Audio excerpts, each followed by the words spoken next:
हम्म तो अब डिस्कस करेंगे हम लोग नावल के आगाज़ व इर्तक़ा पे।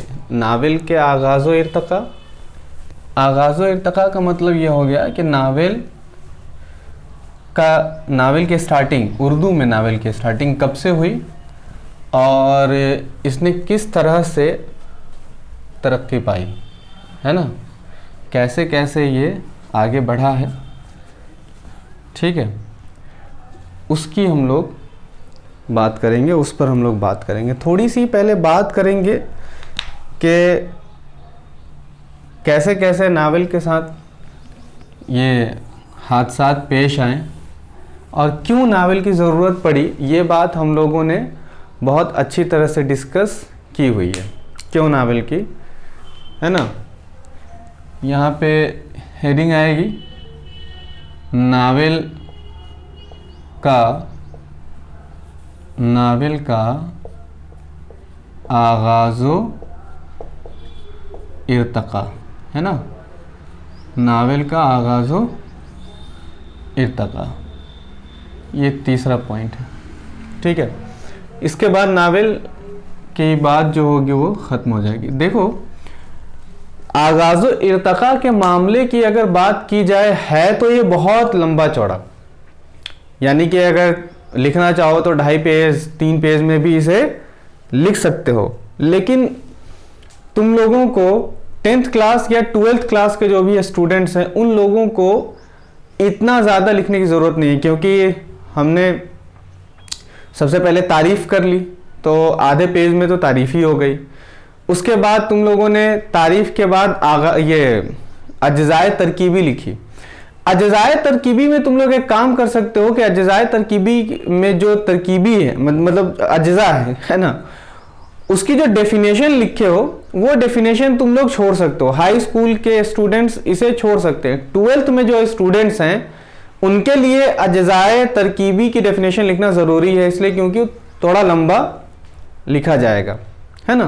तो 10th क्लास वाले सिर्फ और सिर्फ नाम लिख सकते हो, है ना। आप लोग क्या करेंगे, अज्ज़ाए तरकीबी के लिए सिर्फ नाम लिखेंगे, नाम लिख लेंगे, हो जाएगा, है ना। अज्ज़ाए तरकीबी हेडिंग डाली और उसके बाद नाम लिख दिया, कौन कौन है, किस्सा है, प्लाट है, किरदार निगारी है, मंजर निगारी है ना, इसे लिख लिया।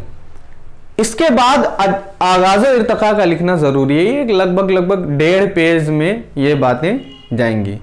ठीक है, अब देखो, हमने तुम लोगों को हमने एक क्लास ली तुम लोगों की और उसमें तुम लोगों को ये बात बताई कि किस तरह से कोई भी किस्सा या कोई भी बात वजूद में आती है ना, या किसी भी चीज़ की ज़रूरत क्यों पड़ती है।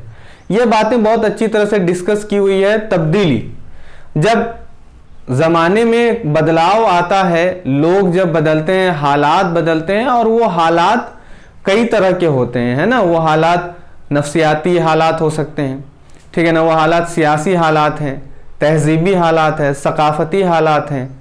आ रही बात समझ में। तो ये इन सारी बातों में तब्दीली आती है, और जब तब्दीली आती है तो कोई ना कोई फ़न, ठीक है, वजूद में आता है। कोई ना कोई फ़नकार अपने फ़न को यानी अपनी बात को एक्सप्रेस करता है उस ज़माने के लिहाज से। ये बात क्लियर है।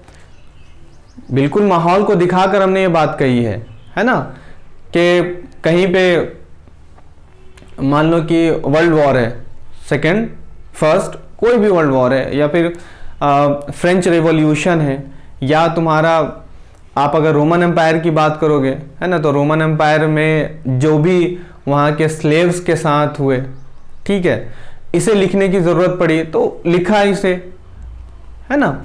इसके अलावा आगे बहुत तमाम इस तरह की हम लोगों को चीज़ें मिलती हैं, और लिखने की ज़रूरत क्यों पड़ी ये बात आप लोगों को बहुत अच्छी तरह से बात पता चल गई हुई है, बता दी है हमने।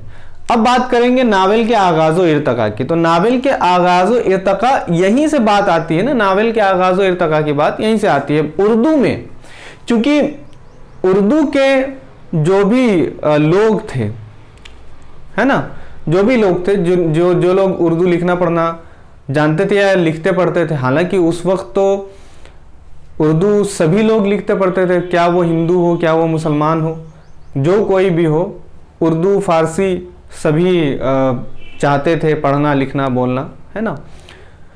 उससे लैंग्वेज में, आपकी जो लैंग्वेज होती है उस लैंग्वेज में बहुत पकड़ आती है और आप एक तरह से बड़े बन जाते हो अच्छे खासे, ठीक है। आप जितनी ज़्यादा लैंग्वेज पे पकड़ रखते हो और 1 2 3 4 लैंग्वेजेस आप अगर जानते हैं तो आप अपने आप में समझ लीजिए कि आप अपने आप में बड़े हैं, है ना।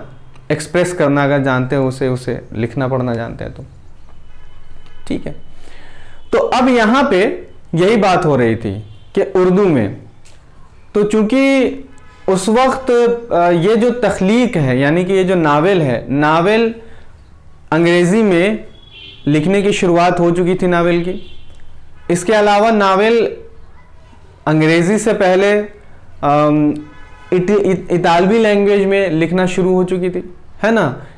इन तवस्सुत से यानी कि इटली से अंग्रेज़ी ने अपनाया, इसे अंग्रेज़ों ने अपनाया, अंग्रेज़ों से उर्दू दाने यानी कि जो लोग उर्दू जानते थे, ठीक है, खालिस, उन लोगों ने फिर नावल को अडॉप्ट किया। अब उनमें जो पहला शख्स था जिसे नावल, सबसे पहला नावल निगार हम लोग मानते हैं, उर्दू दां वाले या उर्दू वाले लोग सबसे पहला नावल निगार मानते हैं। सबसे पहला नावल निगार कहने का मतलब ये होगा कि जिन्होंने सबसे पहले नावल लिखना शुरू किया। और कौन सा नावल सबसे पहला है, तो हमने कल भी बताया था तुम लोगों से कि डिप्टी नज़ीर अहमद, है ना। डिप्टी नज़ीर अहमद पहले नावल निगार है। और इनका नावल कौन सा नावल, मिरातुल उरूस, है ना। मिरातुल उरूस ये पहला नावल है। 1869 में यह नावल लिखा गया। अब आप समझिए 1869 ये पीरियड कौन सा पीरियड है, ये पीरियड, ये काल है अंग्रेज़ों के राज का, है ना। ईस्ट इंडिया कंपनी के यहाँ पे राज का काल है, ठीक है। अब आप समझ सकते हैं कि किस तरह से, और 1869 के पहले 1857 की क्रांति आप लोगों को पता है ना। मंगल पांडे ने जिस तरह से अपना रोल अदा किया जिसकी वजह से उनको फांसी की सज़ा सुनाई गई। तो ये आप लोग इससे बहुत अच्छी तरह से फेमिलियर है। अगर नहीं भी फेमिलियर है तो आप इसके बारे में फिर पढ़िए, आपको और पता चल जाएगा। तो अब यहाँ पे ये बात पता चल गई, पहला नावल मिरातुल उरूस 1869 में लिखा गया। अब वो माहौल कैसा रहा होगा, वो माहौल हिंदुस्तान का आप समझ सकते हैं कि कैसा रहा होगा। अब वहाँ पे किसी न किसी को कुछ न कुछ लिखने की ज़रूरत तो पड़ी होगी। कहते नहीं है आवश्यकता, क्या कहते हैं, आविष्कार, हाँ, आवश्यकता आविष्कार की जननी है। आवश्यकता आविष्कार की जननी, यानी कि कहने का क्या मतलब हो गया, ज़रूरत जो होती है ना, ज़रूरत से ही ईजाद होता है। जब किसी चीज़ की ज़रूरत पड़ती है, जैसे अगर चम्मच की ज़रूरत पड़ी तो हम लोगों ने चम्मच ईजाद कर दी, ठीक है। इसी तरह से घोड़ा गाड़ी की जब ज़रूरत थी तो घोड़ा गाड़ी ईजाद हो गई। उसके बाद रेलगाड़ी की ज़रूरत पड़ी, रेलगाड़ी की ईजाद हो गई, है ना। तो यहाँ पे क्या बात हो गई कि ज़रूरत ही क्या है, ज़रूरत ही ईजाद की जन्मदाता है ना। तो कहने का यहाँ पे यही मतलब हो गया कि अब यहाँ पे इन्होंने देखा कि कहीं ना कहीं मुसलमानों के अंदर भी बहुत सी ऐसी कमियां थी, बहुत सी ऐसी लग्जिशें थी, जिसकी वजह से इन्होंने देखा कि यही एक ऐसा मौका है कि अब हमें इनकी इस्लाह करनी चाहिए, लिखना चाहिए, कुछ ऐसा लिखना चाहिए जिसकी वजह से जब मुसलमान पढ़े या मुसलमान के अलावा भी दूसरे कोई भी लोग पढ़े इसे, तो इसे पढ़कर वो बेदार हो जाएं, है ना। जिस गफलत में वो लोग पढ़े हैं उस गफलत से बेदार हो जाएं, अपने आप को अच्छा फिर करने लगे, ठीक है। ये बात क्लियर हो रही कि नहीं क्लियर हो रही है। पढ़कर समाज में और भी जो दिक्कतें आई हुई हैं वो उन दिक्कतों को दूर करें सभी लोग मिलकर। तो यहाँ पे इस तरह से इन्होंने नावल की शुरुआत की, और इन्होंने अंग्रेजी में पढ़ रखा था, ठीक है, नावल वगैरह सब देखा रखा था, तो फिर वहां से शुरुआत की। अब ये भी बात आप लोगों को पता है कि जब किसी चीज की शुरुआत होती है, जब किसी चीज की शुरुआत होती है तो उसमें कहीं ना कहीं कमियां होती हैं, है ना। तो इनका जो पहला नावल है मिरातुल उरूस, इसमें कई कमियां थी, फन के लिहाज से कई कमियां थी। अब एक बात तो आप लोगों को पता है कि अज्जाए तरकीबी, यानी कि एक नावल के लिए आप लोगों को कौन कौन सी बातें पता होनी चाहिए। देखो, नावल के लिए किस्सा, प्लाट, किरदार निगारी, मुकालमा निगारी, मंजर निगारी, नुक्ता नज़र, ये 6 बातें हैं। इन्हीं बातों पे आपको अपनी बात या अपना नावल, जो भी आप किस्सा गढ़ रहे हैं, उस किस्से को आप एक्सप्रेस करेंगे, ठीक है। उसके अंदर ये सारी बातें होनी चाहिए। अब बहुत सी जगहों पे इनमें कहीं पे किरदार में कमी है, जब यानी किरदार में कहने का मतलब ये हो गया कि अगर कोई किरदार है, उस किरदार का जो रोल है, जो आपने रोल दिया है उसे उस फिल्म में या उसे उस नावल में, तो नावल में अगर किसी को आपने रोल दिया तो जाहिर है कि आप उसी रोल के हिसाब से उसकी जबान से वो बात कहलवाएंगे। बात क्लियर हो गई। जैसे माली है, इसकी मिसाल पहले भी दे चुका हूं कि जैसे माली है, माली अगर गार्डन में काम कर रहा है, बागीचे में काम कर रहा है, तो वो उसी अंदाज से अपनी बात को अपने मालिक से या जिसके यहाँ काम करता है उससे बात करेगा। तो कहीं कहीं पे ऐसी बातों का यहाँ पे, है ना, कमजोरी देखी गई, ऐसी बातों की कमजोरी देखी गई, ठीक है। तो कई कमजोरियां थी, लेकिन फिर भी ये अव्वल माना जाता है, ये नावल सबसे पहला माना जाता है। बहुत जो तनकीद निगार हैं हमारे, उन लोगों की नज़र में ये पहला उर्दू का नावल है। ये बात क्लियर हो गई। तो यहाँ से उर्दू की नावल की शुरुआत होती है, उर्दू नावल की शुरुआत यहाँ से होती है। अब इसी तरह से इन्होंने ये नावल लिखा, और इसके साथ इसके अलावा और भी नावल लिखे। मिरातुल उरूस है, इब्नुल वक्त है, और क्या कहते हैं आपके, कई हैं, इब्नुल वक्त है, तौबतुन नुसू है। तौबतुन नुसू इनका सबसे अच्छा नावल है, फ़न के लिहाज से भी तौबतुन नुसू अच्छा नावल माना गया है, ठीक है। यानी कि अब जैसे जैसे ये आगे बढ़े अपने नावल को लेकर, जैसे जैसे आगे बढ़ते गए, वैसे वैसे फिर क्या हुआ, वैसे वैसे इनके अंदर नावल को लेकर और पुख्तगी आती गई, और इसके अंदर, इनके अंदर निखार आता गया। यानी कि नावल अब लिखा गया तो अब इनको एक्सप्रेस करना आ गया कि हाँ, अब एक नावल, 2 नावल के बाद अब इनको ये बात पता लगने लगी कि नहीं, कहीं ना कहीं कमियां हैं। कोई ना कोई चीज़ जब शुरू में लिखी जाती है और जल्दी जल्दी में अगर लिखी जाती है तो जाहिर है कि उसमें बहुत सारी कमियां हो ही जाती हैं। अब धीरे धीरे उन पर जब गौर व फिक्र किया गया, जब इन्होंने देखा कि नहीं यार, यहाँ पे ये बात, अब तो नावल तो छप चुका, लेकिन जब नावल छपने के बाद फिर देखा इन्होंने, नहीं यहाँ पे ये कमी है, इस कमी में सुधार होनी चाहिए, ठीक है। तो अगले नावल में उसको क्या किया, इन्होंने सुधार लिया। इस तरह से करके आगे ये बढ़े। अब यहाँ पे अगर तुम बात करोगे तो ये तो इस्लाही नावल इन्होंने लिखी, इस्लाही नावल, तुम समझ रहे हो ना, इस्लाह की इन्होंने, किसकी इस्लाह की, इस्लाही नावल, ठीक है। तो एक दौर ऐसा था जिस दौर में इस्लाही नावल लिखे गए। इनको देखकर, अब डिप्टी नज़ीर अहमद को देखकर, अब जब इनकी तख्लीक जब आवाम में छपी, है ना, जब आवाम में इनका नावल गया, जब पढ़ना उन्होंने स्टार्ट किया, तो अब उनमें से और भी नावल निगार निकल कर आए। बहुत सारे और नावल निगार जिनके अंदर ये सलाहियत थी नावल लिखने की, उन्होंने लिखना शुरू किया। तो उन्होंने जब लिखना शुरू किया तो इन्हीं के अंदाज में लिखना शुरू किया, यानी कि उन्होंने भी इस्लाही नावल लिखे। इस्लाही नावल का कहने का मतलब यही हो गया कि कहीं पे कमी देखी जा रही है, अब उस कमी को दूर करने के लिए हमने इस्लाही नावल लिखे, और उसमें एक तरह से हवाला दिया कि हाँ भाई, अल्लाह को किस तरह से मानना है ना, अल्लाह ने क्या आप लोगों को हुक्म दिया है, उस अहकाम को आप लोगों को फॉलो करना है, नमाज पढ़नी है, रोज़ा रखना है। इस तरह की बातें इन्होंने नावल में शुरू की। ऐसी इसी तरह से ना, इसी को इस्लाह कहते हैं कि आप गाफिल हो गए, अल्लाह से दूर हो रहे हैं, है ना, अंग्रेज़ी जो कल्चर है उसको अपना रहे हैं और अपने दीन से दूर हो रहे हैं। तो इस दीन की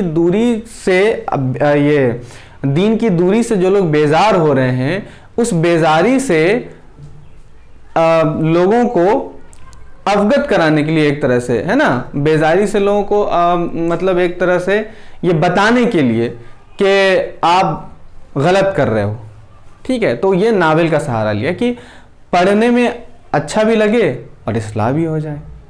यानी ये बात हो गई कि हमें कहना भी ना पड़े, हमें कहने का मतलब कि हम चौराहे पे जाकर कहें ना, है ना, इस तरह से बात अपनी एक्सप्रेस कर लें किताबों के ज़रिए से, लिखने पढ़ने के ज़रिए से, कि उसी के साथ आपकी इस्लाह भी हो जाए। तो इसी तर्ज में और भी आगे लोगों ने नावल लिखना स्टार्ट किया। लेकिन इनके तर्ज पर जिन लोगों ने भी नावल लिखना स्टार्ट किया और आगे जितने भी लोग आए, उन सभी में कहीं ना कहीं किसी न किसी चीज़ में कमी थी। किसी की किरदार में कमी थी, तो किसी के मकालमे में कमी थी, तो कहीं पे मंजर निगारी की कमी थी, कहीं किस्सा बहुत जानदार नहीं था, यानी कि किस्सा बहुत एक तरह से मजबूत नहीं था, प्लाट मजबूत नहीं थे, है ना। बहुत सारे ऐसे नावल निगार हुए जिनके प्लाट ही सही नहीं थे। अब प्लाट जब सही नहीं तो जाहिर है कि उस पर जब आप चीज़ें रखना शुरू करेंगे तो बिखराव आपको तो दिखेगा ही ना, है ना। समेट, है ना, एक सिमटी हुई चीज़ होती है, ये एक तरतीबवार गई हुई बात होती है कि हाँ यहाँ पे फला चीज़ है, इसके बाद ये आएगा, इसके बाद ये, इसके बाद ये, इसके बाद ये। तो इस तरह से जब बातें आती हैं तो आपको पढ़ने में भी अच्छा लगता है और चीज़ें कनेक्ट करने में भी सही रहती हैं, है ना। तो ये इन सारी बातों में कमियां थी।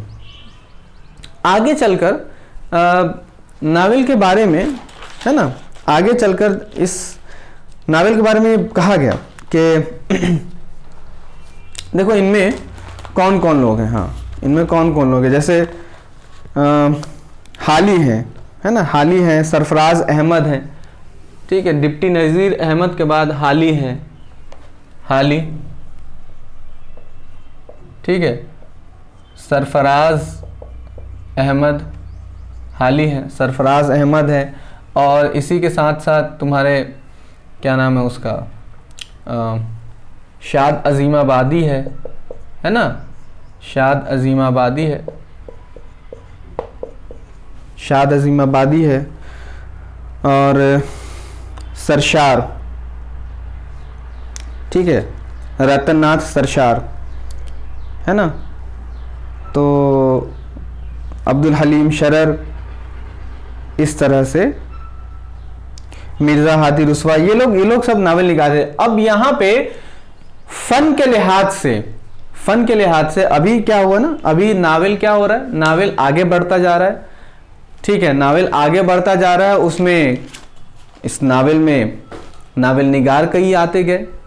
तो उन नावल निगार में जो लोग डिप्टी नज़ीर अहमद के साथ के लोग थे और उसके बाद के भी लोग थे, उनमें कहीं ना कहीं बहुत सारी कमियां देखी गई। लेकिन फन के लिहाज से पूरी तरह से जो शरर हैं, अब्दुल हलीम शरर, है ना, अब्दुल हलीम शरर ही तो, अब्दुल हलीम शरर को, ठीक है, अब्दुल हलीम शरर को ही तो, तो शरर को अब्दुल हलीम शरर, अब्दुल हलीम शरर, अब्दुल हलीम शरर को, है ना, अब्दुल हलीम शरर को शऊरी तौर पर नावल,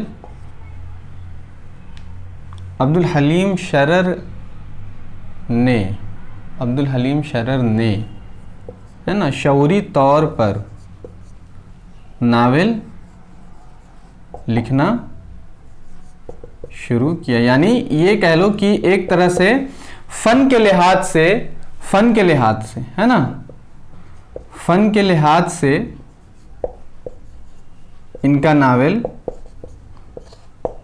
नावल दुरुस्त है फन के लिहाज से, ठीक है, पूरी तरह से फन के लिहाज से इनका नावल पूरी तरह दुरुस्त है। मतलब क्या हुआ, मतलब यह हो गया कि डिप्टी नज़ीर अहमद अभी स्टार्टिंग कर रहे हैं, है ना, नावल लिखने की। तो स्टार्टिंग कर रहे हैं नावल लिखने की, तो अभी आपको पता है कि स्टार्टिंग में बहुत सी बातें ऐसी होती हैं जो जिनमें कमी रह जाती हैं, तो इनमें कमी रही, और इनके साथ साथ इनके साथ वालों के नावल में भी कमियां थी, है ना। बहुत सारे जो नावल निगार इनके साथ हुए, इनके बाद भी बहुत सारे ऐसे नावल निगार हुए, रतन नाथ सरशार तक की, रतन नाथ सरशार, अब्दुल हलीम शरर है ना, इनके साथ ही सरशार भी है, रतन नाथ सरशार, ठीक है, सरशार, रतन नाथ सरशार, जिनका जो नावल है सरशार का नावल है, सरशार का नावल है फसाने आज़ाद, फसाने आज़ाद। ये जो नावल है, ये नावल भी बहुत बड़ा नावल है। आ रही बात समझ में, है ना। अपने अपने दौर का बहुत बड़े बड़े नावल है। जैसे इनका जो नावल है तौबतुन नसूह, सरशार का नावल है फसाना आज़ाद, अब्दुल हलीम शरर का नावल है फिरदौसे बरी, है ना। ये सब बहुत मशहूर नावल है। फिरदौसे बरी सभी मशहूर नावल हैं। तो फसाना आज़ाद भी बहुत मशहूर नावल है, इसमें भी कहीं ना कहीं कुछ कमियां रही, ठीक है। लेकिन पूरी तरह से अगर आप कहें फन के लिहाज से, तो अब्दुल हलीम शरर शौरी तौर पे इन्होंने ही लिखना शुरू किया। अब यहां तक की बात देख लो, शरर से पहले तक बहुत सारे नावल निगार आए, 10 20 नावल निगार आए, उन लोगों ने नावल लिखे, उनमें कमियां रहीं। अब हलीम शरर ने क्या देखा, उन लोगों को देखा, उनके नावल पढ़े, उनके बाद इन्होंने देखा कि हाँ कमियां हैं, उन कमियों को समझा, और उसके बाद फिर इन्होंने पूरी तरह से अपने आप को सही कर लिया नावल लिखने के मामले में। मेरी बात पकड़ में आ रही है, क्लियर हुई यहां तक, सही है ना। अब देखो,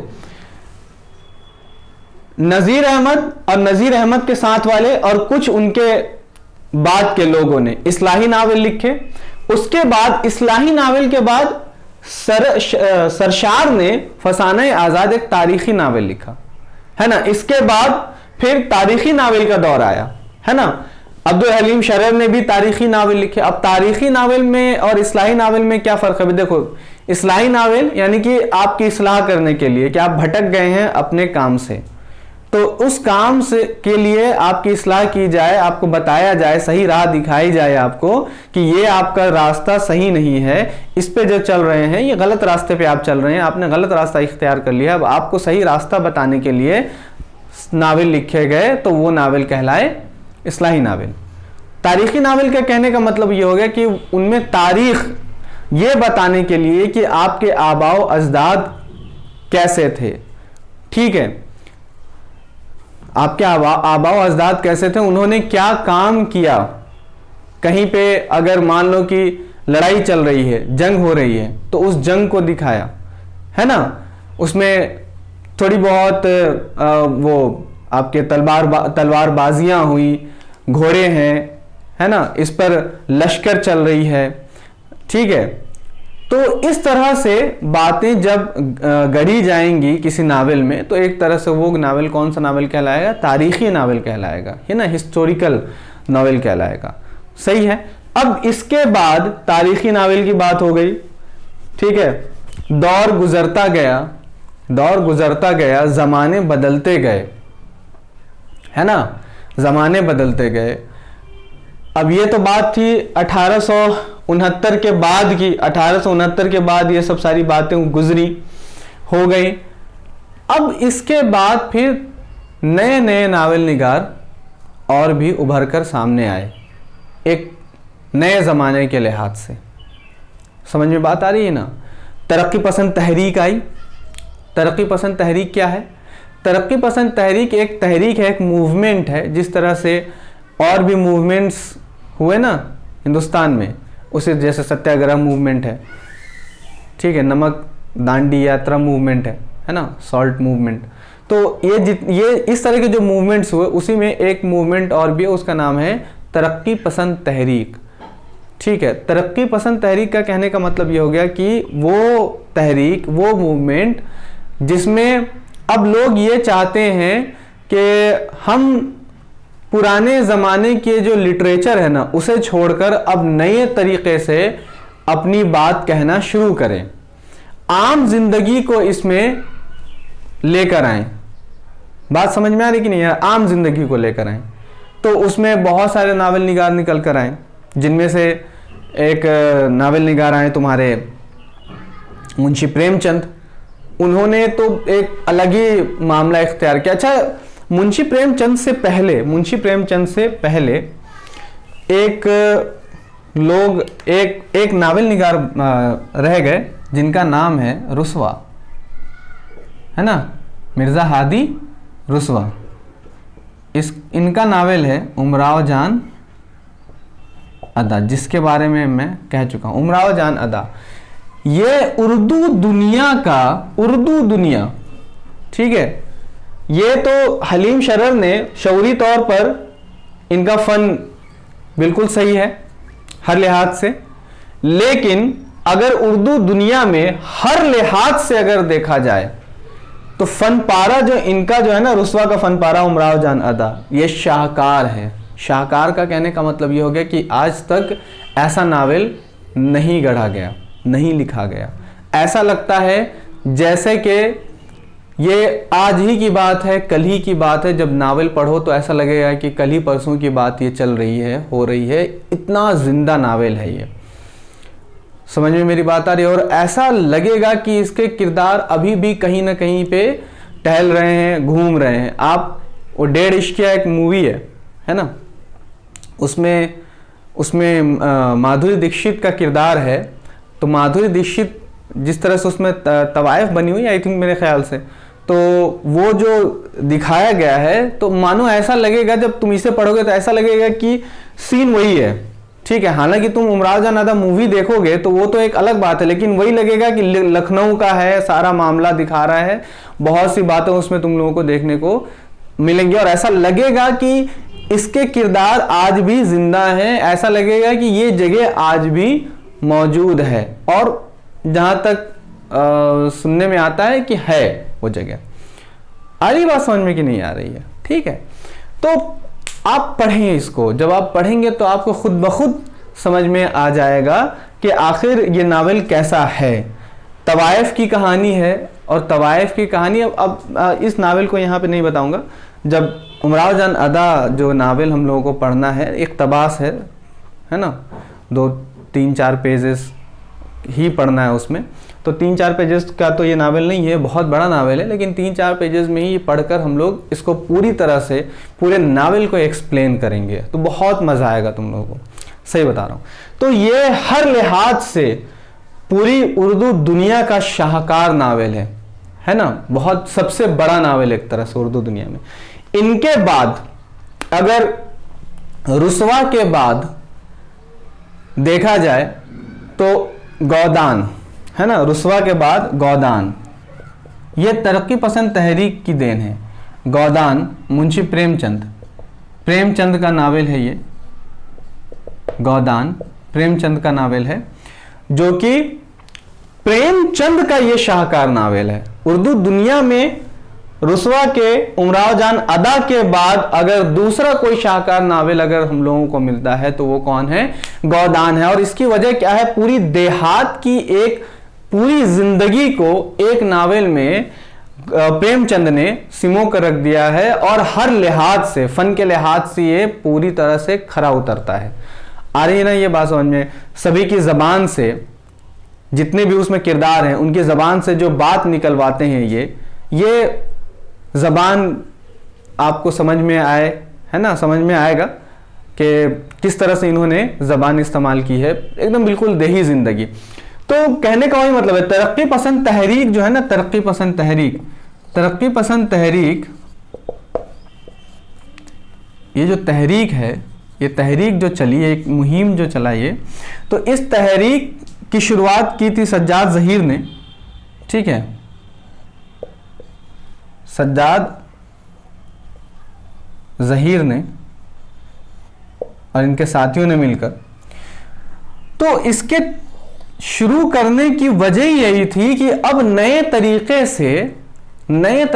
से जो लिटरेचर हैं उनमें बदलाव किया जाए और नए तरीके से लिखने की शुरुआत हो। तो फिर उसके बाद ही क्या हुआ था कि प्रेमचंद निकल कर आए और इन्होंने फिर लिखना स्टार्ट किया। तो इन्होंने बिल्कुल अलग तरीके से लिखना स्टार्ट किया। इनको देखकर और भी लोगों ने, और भी क्या कहते हैं, तुम्हारे मुसन्निफ ने नावल लिखना या अफसाने लिखना शुरू किया, है ना। इन्हीं के स्टाइल में लिखना शुरू किया, यानी कि देहात की ज़िंदगी पर ही लिखना स्टार्ट किया। लेकिन इनको अलमबरदार कहा जाएगा, यानी कि एक तरह से देही ज़िंदगी का अलम लेकर, है ना, देही ज़िंदगी, देहात की ज़िंदगी को दिखाने वाला कौन? मुंशी प्रेमचंद। ठीक है, इनको कहा जाएगा कि हाँ ये अलम लेकर आगे बढ़ रहे थे और इनके पीछे पीछे और भी लोग साथ में चल रहे थे। जैसे कि ये इस्लाही नावल इन्होंने लिखा तो ये अलम लेकर आगे चल रहे इस्लाही नावल का, और इनके साथ साथ लोग और भी जो पीछे से हैं आने वाले, जैसे हाली वाली ये लोग थे, ये लोग भी चल पड़े कि हम भी इसी तरह से लिखेंगे। तो ये बात थी, ये बदलाव हुआ, ये चेंजेस आए। तो हालात और ज़िंदगी के जो भी हालात है, ज़िंदगी के जो हालात हैं, उस लिहाज से क्या होता है, बदलाव तो ज़रूरी है ना। जब बदलाव आता है तो फिर तख्लीक भी क्या हो जाती है, बदल जाती है ना। स्टाइल भी क्या हो जाता है, बदल जाता है। पहले आपने देखा होगा कपड़ों का हाल, है ना। पहले ये कॉलर तो नहीं पहनते थे लोग, ठीक है, कॉलर तो वो पहनते थे। अब लोग ज़्यादातर इस तरह के कॉलर पहनने लगे, कॉलर की शर्ट पहनने लगे, है ना। तो ये एक तरह से बदलाव दिखाता है। अब बात आई तरक्की पसंद तहरीक के बाद, तो हमने बताया ना इसमें तुम्हारे क्या कहते हैं, सज्जाद ज़हीर ने भी, सज्जाद ज़हीर है, हाँ, प्रेमचंद है, फिर इसके अलावा इनके अलावा इसमें चुगताई आई, है ना, इस्मत आई, ठीक है, इसमें चुगताई, इस्मत, फिर इसके अलावा Manto, my favourite writer Manto, Rajendra Singh Bedi हुए, है ना, राजेंद्र सिंह बेदी हुए, ठीक है। फिर तुम्हारे कृष्णचंद्र हैं,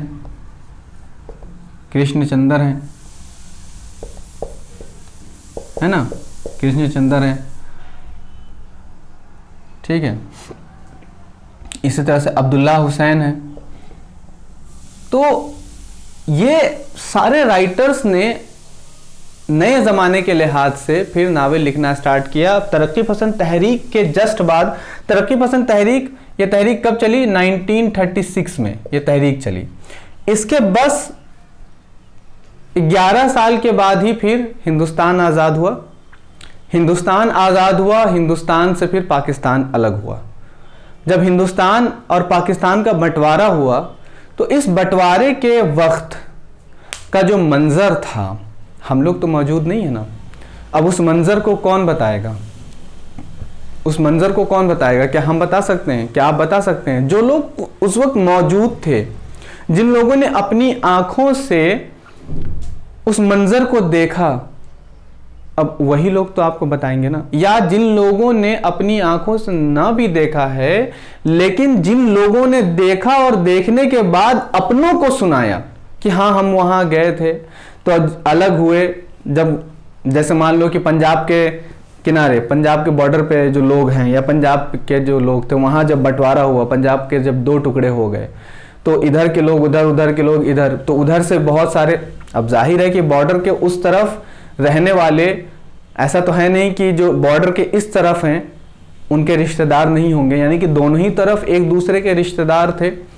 तो इधर के लोगों ने उधर जाना चाहा, उधर के लोगों ने इधर आना चाहा। आज बहुत लोगों को ज़बरदस्ती इधर से भगाया गया उस तरफ, है ना। जो पाकिस्तान वाले हिस्से में गए, तो हिंदुस्तान में जो लोग थे, मुस्लिम कह लो एक तरह से, तो उन लोगों को उधर भगाया गया। उधर के जो हिंदू थे उन लोगों को इधर भगाया गया, या जो नॉन मुस्लिम्स थे, ऐसा किया गया ना, ज़बरदस्ती भी किया गया। तो इसको बताएगा कौन? इसको तो वही बताएगा ना जिन लोगों के साथ ये बीती है, और बीतने के बाद उन्होंने या तो अपनों को बताया जो उनके साथ रह रहे हैं उनको बताया, या उनके नहीं भी साथ रह रहे हैं या मिलने वाले हैं तो उनको बताया। उन्हीं में कोई ऐसा बंदा निकला जो राइटर है, और उस राइटर ने उस खूनी मंजर को अपने कलम के जरिए से क्या किया, कागज पे पिरो दिया, उतार दिया, उस सीन को दिखा दिया। मेरी बात क्लियर हो पा रही कि नहीं क्लियर हो पा रही? तो ये एक नया अंदाज फिर आया है, एक नई तहरीक ही एक तरह से आ गई, एक तरह से एक खूनी मंजर। आप पढ़ेंगे ना तो आपको पता चलेगा कि वो दास्तान कैसी दास्तान थी, बंटवारे की जो दास्तान थी। और वो दास्तान हम लोगों को इन्हीं सब से मिलते हैं, है ना। अगर हमारे राइटर्स ना होते तो शायद हमें वो दास्तान इतनी पुख्तगी के साथ जो मंजर कशी करके बता रहे हैं, यानी मंजर पूरी तरह से दिखा दे रहे हैं, तो वो मंजर हमें दिखाई नहीं देती। समझ, रूखी सूखी बातें होती हैं, यानी कि रूखे सूखे वे में हम लोग समझ पाते हैं, दर्द के साथ नहीं समझ पाते। तो वो लोग एक तरह से बयान कर रहे हैं तो उस तरह उस दर्द को भी दिखा रहे हैं, है ना। उनमें अब इसमें चुगताई भी है, मंटो भी है, राजेंद्र सिंह बेदी है, कृष्ण चंदर है ना। इन लोगों ने कागज़ पर उतारे। अब्दुल्ला हुसैन है, शौकत सिद्दीकी हैं, इंतज़ार हुसैन है ना, अब्दुल सत्तार, काजी अब्दुल सत्तार हैं। ये इस तरह के लोग फिर इसमें मौजूद हुए। आ रही बात समझ गया नहीं? यानी कि इन लोगों ने फिर लिखना शुरू किया। उसके बाद फिर धीरे धीरे एक नया ट्रेंड आया, है ना। तो ऐसे करके हमारे जो नावल निगार हैं, नावल को आगे बढ़ाते गए, नावल तरक्की करता गया, इर्तकाई मंजिल तक पहुंचता गया। पर आप अगर आप देखेंगे नावल निगार बहुत सारे हुए उर्दू में, है ना।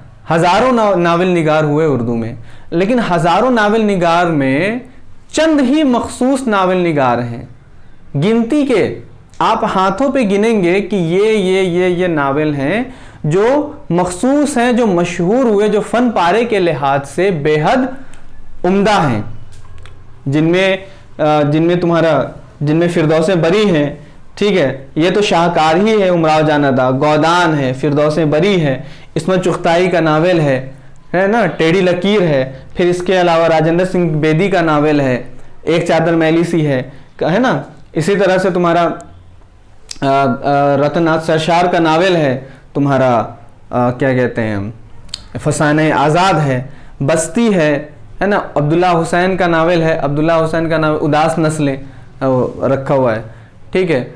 इसमें चुगताई की टेढ़ी लकीर है, और क्या कहते हैं तुम्हारा कुर्रतुल-ऐन हैदर है, कुर्रतुल-ऐन हैदर का नावल है तुम्हारा, हाँ कुर्रतुल-ऐन हैदर का तो नाम ही लेना भूल गए, कुर्रतुल-ऐन हैदर है, उनका नावल है आग का दरिया। तो इस तरह से ये कुछ ही चंद नावल हैं। आप अगर गिनेंगे तो 20, 25, 30, 40 ऐसे नावल होंगे, 50 नावल ऐसे होंगे जो मशहूर नावल हैं और जो फ़न के लिहाज से बहुत मरबूत हैं। तो कहने का ये मतलब है कि अभी भी हमारे यहाँ पे लिखने की ज़रूरत है, लातादाद में लिखने की ज़रूरत है, लेकिन लातादाद में यानी कि क्वालिटी क्वांटिटी देने के लिए हम क्वालिटी नहीं भूल जाएंगे। तो मेरे कहने का मतलब है कि आपके अंदर भी वो जज्बा हो सकता है, आप भी वो नावल निगार ऐसे हो सकते हैं, आप भी ऐसे राइटर हो सकते हैं जिनके अंदर ये सलाहियत आ सकती है और वो अपनी सलाहियत को कागज़ पर एक्सप्रेस कर सकते हैं। समझ में आई बात? आप भी अगला मशहूर नावल निगार हो सकते हैं, आपका भी अगला नावल मशहूर हो सकता है, आप भी उर्दू दुनिया में कंट्रीब्यूट कर सकते हैं। और ये ज़रूरी नहीं है कि आप उर्दू ही पढ़कर कंट्रीब्यूट करेंगे, आप कुछ भी बनिए, आप राइटर भी बन सकते हैं, आप कुछ भी बने, आप कुछ भी पढ़ें, लेकिन आप लिख तो सकते हैं। जैसे मेरी एक स्टूडेंट है, 9th क्लास में है, ठीक है। तो वो 9th क्लास में होम ट्यूशन है, एक है, वो नावल लिख रही है, कई चैप्टर्स उसने लिखे हैं। ये जज्बा होता है 9th क्लास में रहते हुए। समझ में बात आ रही कि नहीं आ रही? आप लोग भी अपने अंदर ये सलाहियत पैदा कीजिए, ठीक है। तो ये बात क्लियर हो गई कि किस तरह से नावल ने तरक्की पाई है ना। ऐसे ही करके कोई भी लिटरेचर आगे बढ़ता है। इसके बाद फिर हम लोगों ने बहुत इसी तरह से लिखा है। हम इसके जो एक तरह से पूरी तरह से लिख देंगे, ठीक है। इसके नोट्स लिख कर तुम लोगों को एक वीडियो और बनाकर नोट्स लिख कर प्रोवाइड कर देंगे, अपना उससे नोट कर लेना। समझ में बात आ गई ना? क्लियर है? ठीक है, उसके बाद फिर हम लोग अफसाने की बात करेंगे।